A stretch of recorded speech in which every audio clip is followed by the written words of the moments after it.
Hello everybody, just wanted to show you our pressure washer cart we have set up here. So I want to go through the functions of it, and I'm also going to show you how it's put together. So starting off with the water hose. The water hose is over here, and it's basically on a little hose caddy. The hose caddy is mounted up with two pieces of board. They're sandwiched in between the metal to give it a little bit more reinforcement as far as the added weight. And then from the hose, it goes down and it goes straight into the pressure washer.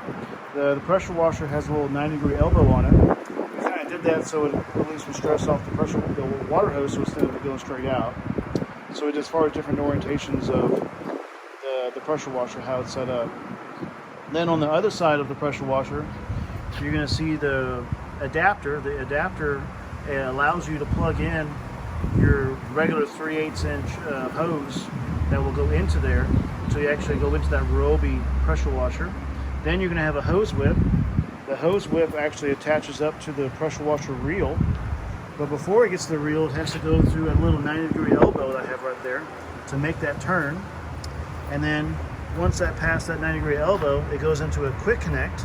So just in case we need to disconnect it really quick, we could from the hose reel. Then the water goes through the hose reel, goes all the way up through it, and then on this side as well, it comes out. So we did another 90-degree angle to make it a better approachment for the pressure washer hose to attach to the hose reel. Then, we added a 100-foot pressure washer hose. Good quality, high PSI. But PSI is really not to matter for a foam cannon, because really what you would need is actually volume as far as gallons per minute. 1.2 is pretty much the minimum volume you should be able to have to actually get some good foam coming out of the pressure washer. PSI is not really much affected, so if you have a gas pressure washer that has PSI, high PSI, you're not going to really get much more foam than an electric one, and it's really the gallons per minute. 1.2 is kind of the minimum. You want to be close to 2, but as far as the electric pressure washer, it's only $100. It works pretty good for this setup. Okay. Then on this end, we have the hose. We have a pistol grip. The pistol grip means it goes from a 3/8 on the hose, and then on the other side it's going to have a quick connect for the 1/4 inch. And the 1/4 inch, you can either have like the wand in there, or you can have the foam cannon straight up to the gun, instead of having the foam cannon extended out 3 feet beyond your chest, basically. Anything as far as maintenance, anything that's brass on the pressure washer, as far as the fittings and stuff, you don't want to do any brass or anything like that, because eventually the brass will start to deteriorate, kind of like how this fitting is right here on the end of the hose. You want to get all stainless steel, because stainless steel will last much longer. We've only had to replace a couple stainless steels over the time, and then they're inexpensive. Usually like $20 for like a 2-pack. All right, and then we also have here is this cord adapter. What this is for is it goes from a 120 volt plug to a 30 amp plug, so we're able to plug this in directly into an RV 30 amp receptacle, so we can actually wash the sales line since this cart is mobile. Let's see, this tube that's actually holding the pressure washer gun in place is actually just a black ABS pipe that we cut, put in there. Let's see, also for the hose reel, we added a piece of wood to it, to the bottom, to raise it up. Mainly raised it up because so it wouldn't interfere with the actual hose reel spinning. It's going to give it better depth, because otherwise if it's lower below, it will actually hit. I'm going to show you how we fill the foam cannon. First, what we're going to do is we're going to grab the bottle, and we're going to take off the brass foam cannon part of it off. Make sure always not to cross thread it, because it is brass, and the actual bottle is plastic. So if you do cross thread it, when you put it back on or take it off, you can mess up the threads on the bottle itself. So what we're going to do is we're going to put about 1 ounce or 2 ounces of soap directly in the foam cannon's bottle. And how we measure that is basically to the very bottom of that label. It's about 1 ounce, 2 ounces.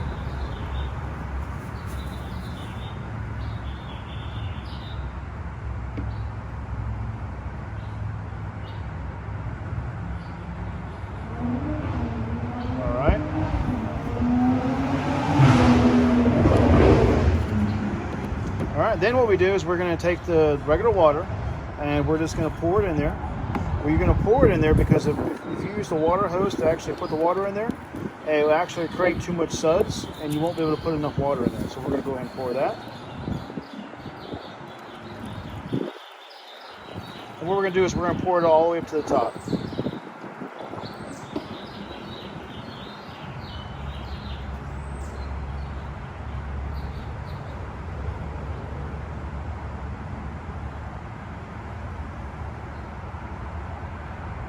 There we go.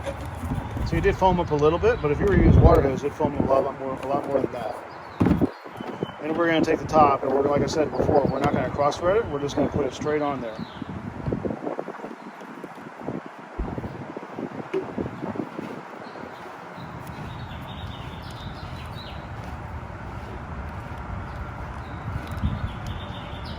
All right, and we're going to show you in a minute how we hook it up to the pistol grip gun. And then we're going to show you how to actually operate it on an actual RV. All right, so here's the pistol grip. We're about to hook up the pressure washer soap cannon.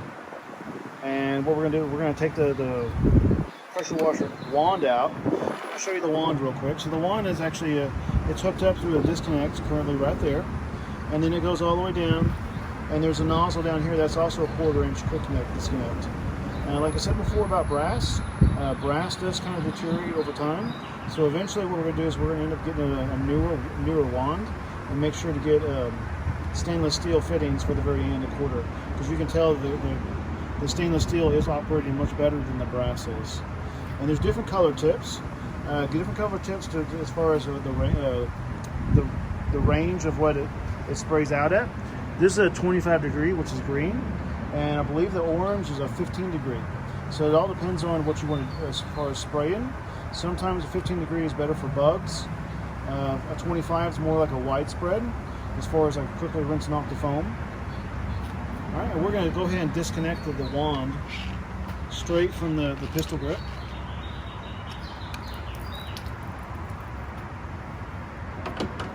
And then what we're going to do is we're going to hook up the foam cannon straight up to the pistol grip.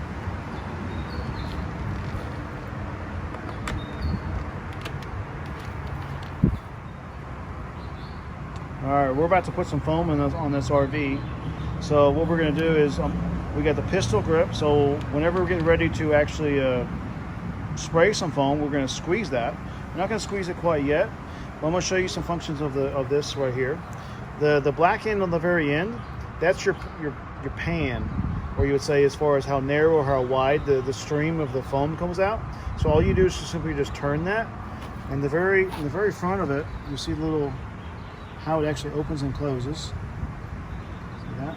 So if it's really open, it's going to be like straight. If it's closed, it's going to be almost closed off. But you want to open it just a little bit, because what's going to happen is it's going to fan out. And then this top knob, the top, was as far as how much foam and less foam. So let's go ahead and spray the RV. All right, so that's a little fanned out. Let's look out and see how much foam we got on the RV. It's coming out pretty thick. Usually what we do is we foam the entire RV all the way around, and the foam will kind of saturate on it a little bit. And then it depends on how dirty it is. If it's really dirty, we'll actually use a brush and brush the entire RV with the wash bucket. If it's not too dirty, we just simply take the hose, the pressure washer with the wand on it, and just rinse it straight off. Kind of like a contactless wash. Let's go ahead and spray the RV, and you'll see how the pressure